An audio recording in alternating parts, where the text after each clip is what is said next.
Welcome back to the Real News Network. I'm Paul Jay. Welcome back to Reality Asserts Itself with Senator Bob Graham.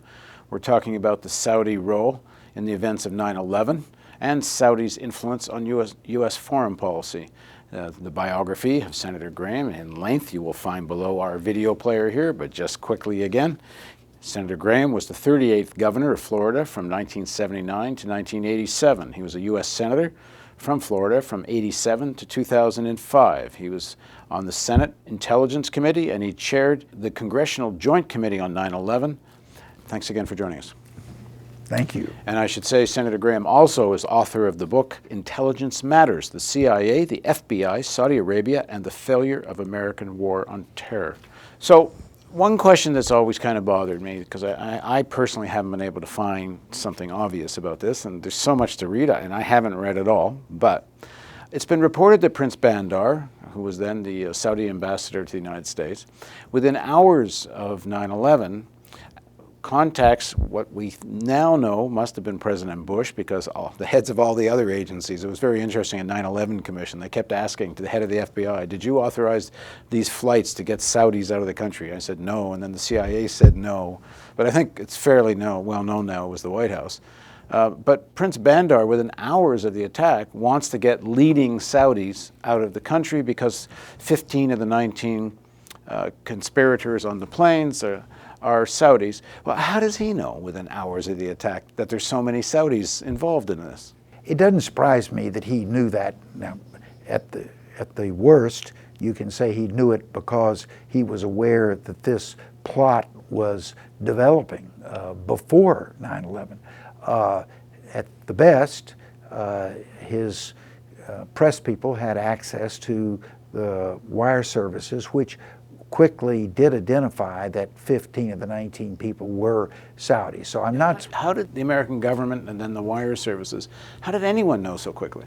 Well, they quickly found out who the people were because they had their names on the manifest of the 4 airplanes which they had entered. And some of these people, once their names popped up, were well known to the intelligence agencies. 2 of them had participated in what's referred to as the Summit of Terrorists that took place in Kuala Lumpur, Malaysia in January of 2000. Others were not as well known, but it didn't take long to determine something as basic as what were the nationalities of these 19 people.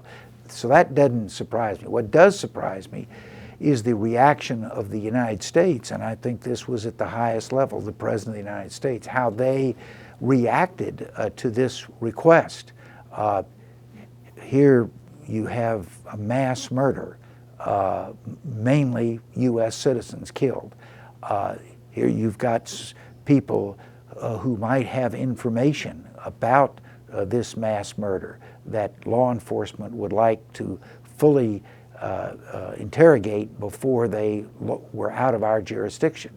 And yet the President of the United States agreed at the request of the Saudi ambassador to allow a chartered plane to fly from Lexington, Kentucky back to the Middle East with 144 persons who had not been pre-screened, interviewed, or in any meaningful manner debriefed in terms of what they knew about this situation.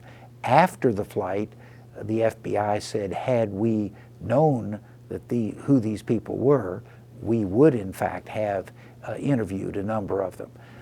So how do you explain they're people of interest. I think the explanations are murky, and there are many. One is that the United States has had a special relationship with Saudi Arabia that goes back to World War II. We provide them a defense cover. They provide us a reliable source of petroleum. Some of it was the special relationship with the Bush family. Going back to the president's grandfather, there had been a close family relationship between the Bushes and the House of Saud. Other reasons might have to do with the fact that Saudi Arabia was looked at as being a source of stability in a very turbulent Middle East, and that we needed to keep their credibility and respond to their request. Bandar had said that precisely because 3/4 of the hijackers had been Saudis, that put all persons of Saudi ancestry in the United States at some risk.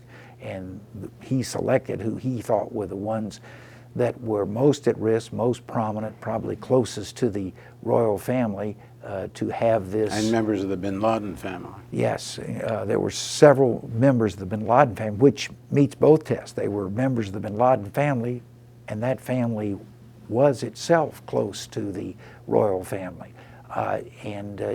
At a time when the request was made, most aviation in the United States was grounded. By the time they actually executed the flight, that restriction had largely been lifted. I think the big issue isn't how could the plane fly. The big issue is how did they let a plane fly with people that might have been involved in the events? Because they weren't very curious as to what those people had known, or there were, I think more likely, there were factors that went beyond finding out about 9/11 that trumped the normal policy of full briefing and interrogation, or debriefing and interrogation, before people were allowed to leave the country. We'll kind of get into this as we move along, but does there not seem to you, and in your book you outline various points at which the 9/11 attacks could have been prevented? About a dozen. Does there not seem to have been almost a culture, it's almost deliberately created, that goes beyond lack of curiosity? And like I don't understand this. If you're president, you take over a new administration. Your head of CIA comes in his first briefing, and according to George Tenet, he tells President Bush the =1 security threat to the United States is bin Laden and Al-Qaeda. And then they demote Richard Clarke. How do you demote your terrorism, anti-terrorism czar, and at a time when you've been told this is your biggest national security threat? If you don't like Clarke, fine, you get somebody else, but why would you reduce his level, which was more or less cabinet level access, to when, like Clarke testifies at 9/11, he couldn't get anyone's attention. He says, our hair was on fire, there was so much going on that summer that we thought something might be coming, and we couldn't get anyone's attention. It's almost like they don't, like it goes beyond almost that lack of curiosity. Yeah, this culture of protection of the Saudis ran up and down the ranks of the federal government.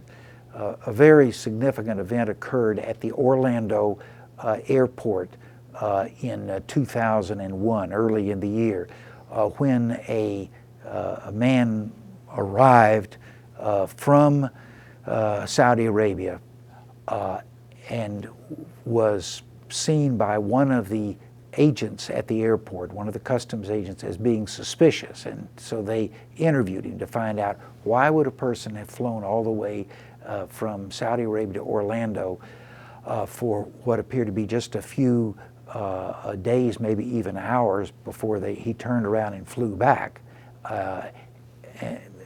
There had been some instances in which professional hitmen were brought into the United States to carry out a murder and then quickly leave. And the customs agent was suspicious that might be such a person. So he refused the man the right to enter the United States.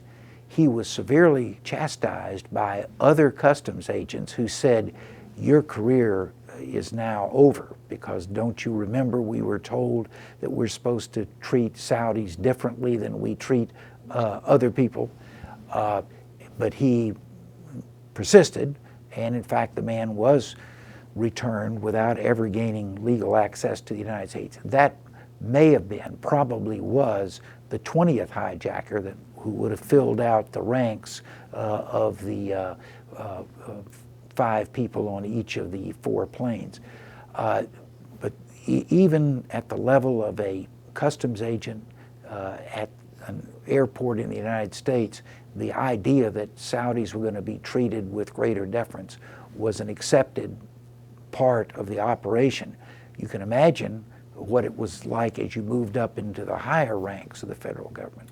Well, if you combine that with what was clearly a message that was sent throughout the police, through the FBI, to the intelligence agencies, that we're not very interested in terrorism anymore. Colleen Rowley, that was part of the FBI group in Minneapolis that tried to get a warrant for Moussaoui, who was this guy learning to take off and not land, and the air flight instructor tells the local FBI office, and they cannot get the warrant. FBI headquarters won't give them the warrant to go get the computer. And that's a longer, detailed story, and if people want, they can go watch. We've interviewed Colleen Rowley. But I asked Colleen, what did you make of this? I mean, why? And she said, there just seemed to be, coming from the top, a culture, don't follow terrorism. We're not interested in it. Yeah. And we had a number of instances such as that. There was a very suspicious and I think potentially central figure in the Saudi relationship to the hijackers, who was an elderly man, retired university professor, who in his dotage had taken to inviting young Saudis to live in his house as boarders. It was both a source of some income but also some comfort. It happened that two of the boarders that this man invited to live in his house were future hijackers. We very much wanted to interview that elderly former professor, find out just what had he learned having these two hijackers living literally under his roof. We were denied access. Here's the joint intelligence committees of the U.S. Senate and the House of Representatives are being told, you cannot talk to this man. We said, could we send you questions? And who is this you're talking? FBI. And they say, no, we won't present the questions to him. So we went to a federal judge and got a subpoena to require this man's arrival. It was on a Friday afternoon. I had the subpoena in my hand. The FBI agent in charge was in a small room in the Capitol, and I was prepared to hand him the subpoena.